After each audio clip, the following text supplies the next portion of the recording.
In this lecture, we are going to continue with our journey with quality tools. In previous lecture, we discussed 3 out of 8 quality tools, which are flowchart, histogram, and finally check sheet. Also, we are going to talk about 3 main methods for generating ideas, which are first, brainstorming, second, quality circles, third, benchmarking.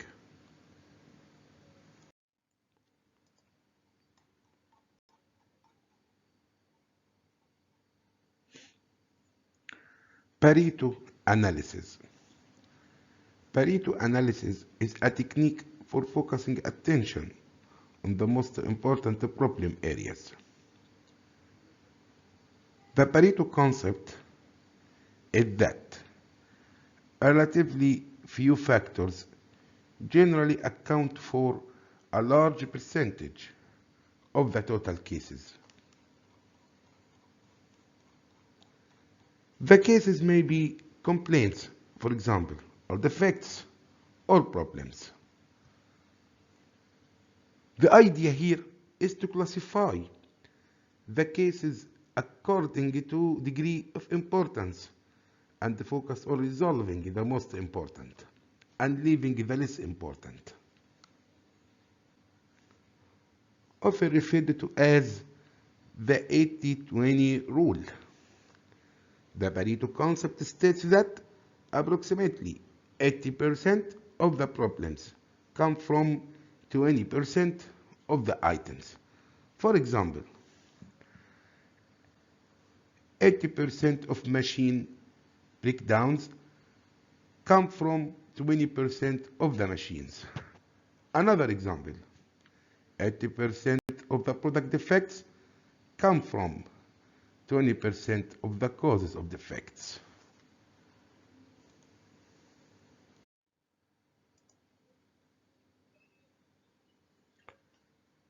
Scatter diagrams. A scatter diagram can be useful in deciding if there is a correlation between the values of two variables. A correlation may point to a cause of a problem.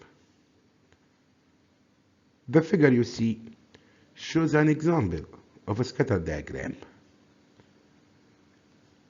In this particular diagram, there is a positive relationship between the humidity and the number of errors per hour. High values of humidity correspond to high numbers of errors and vice versa. On the other hand, a negative relationship would mean that when values of one variable are low, values of the other variable are high, and vice versa. Note that the higher the correlation between the two variables, the less scatter in the points. The points will tend to line up. Conversely, if there were little or no relationship between two variables, the points would be completely scattered. Also, in the figure you see, the correlation between humidity and the errors seemed strong because the points appear to scatter along an imaginary line.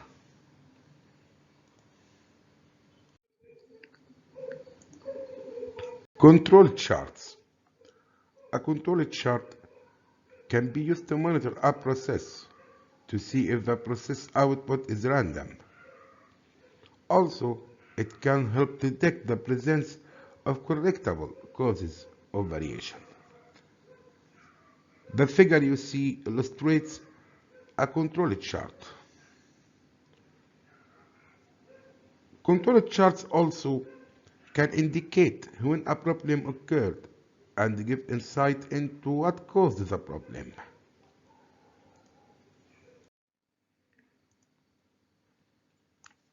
Cause and effect diagrams. A cause and effect diagram offers a structured approach to the search for the possible causes of a problem. It's also known as a fishbone diagram because of its shape, or an Ishikawa diagram. Note that this tool helps to organize problem-solving efforts by identifying categories of factors that might be causing problems. Often, this tool is used after brainstorming sessions to organize the ideas generated. The figure you see illustrates one form of a cause and effect diagram. Some errors are more likely causes than others, depending on the nature of the errors. If the cause is still not obvious at this point, additional investigation into the root cause may be necessary, involving a more in-depth analysis. Often, more detailed information can be obtained by asking who, what, where, when, why, and how questions about factors that appear to be the most likely sources of problems.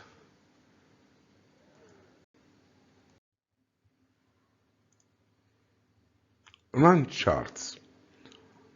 A run chart can be used to track the values available over time. This can aid in identifying trends or other patterns that may be occurring. The figure you see provides an example of a run chart showing a decreasing trend in accident frequency over time. Important advantages of run charts are ease of construction and the ease of interpretation.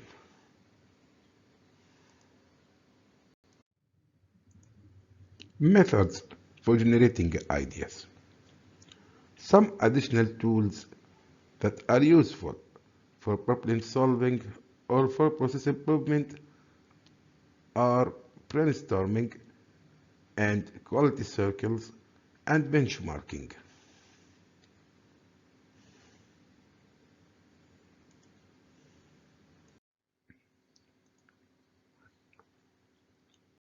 Brainstorming.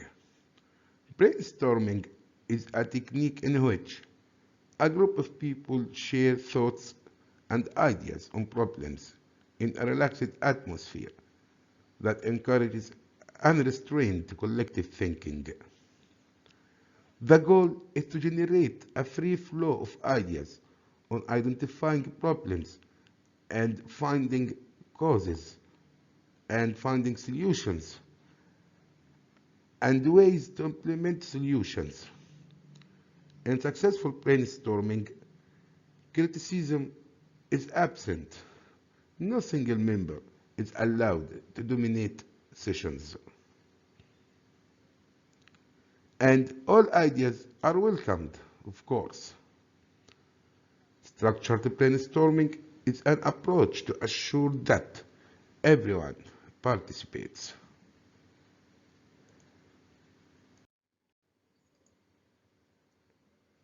Quality circles. One way companies have tapped employees for ideas concerning quality improvement is through quality circles. The circles comprise a number of workers who get together periodically to discuss ways of improving products and processes.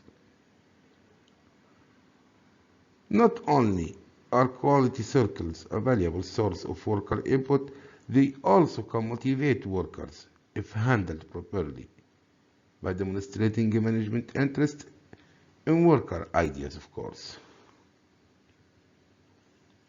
Quality circles are usually less structured and more informal than teams involved in continuous improvement. But in some organizations, quality circles have evolved into continuous improvement teams. Perhaps a major distinction between quality circles and teams is the amount of authority given to the teams. Typically, quality circles have had very little authority to implement any but minor changes. Also, continuous improvement teams are sometimes given a great deal of authority. Consequently, continuous improvement teams have the added motivation generated by empowerment.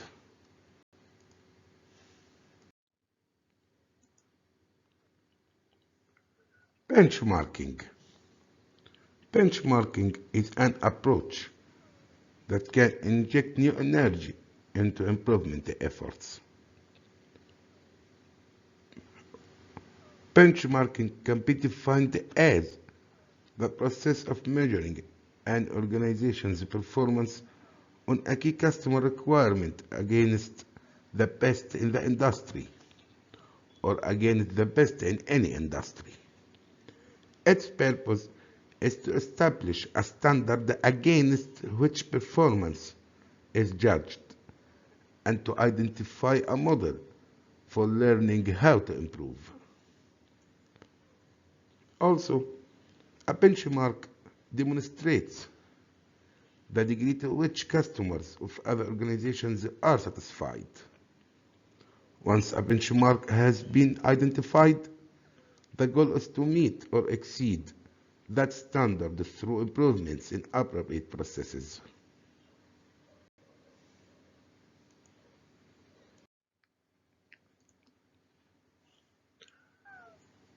The benchmarking process. The benchmarking process usually involves these steps. First, identify a critical process that needs improvement. Second, identify an organization that excels in the process, preferably the best. Third, contact the benchmark organization, visit it, and study the benchmark activity. Fourth, analyze the data.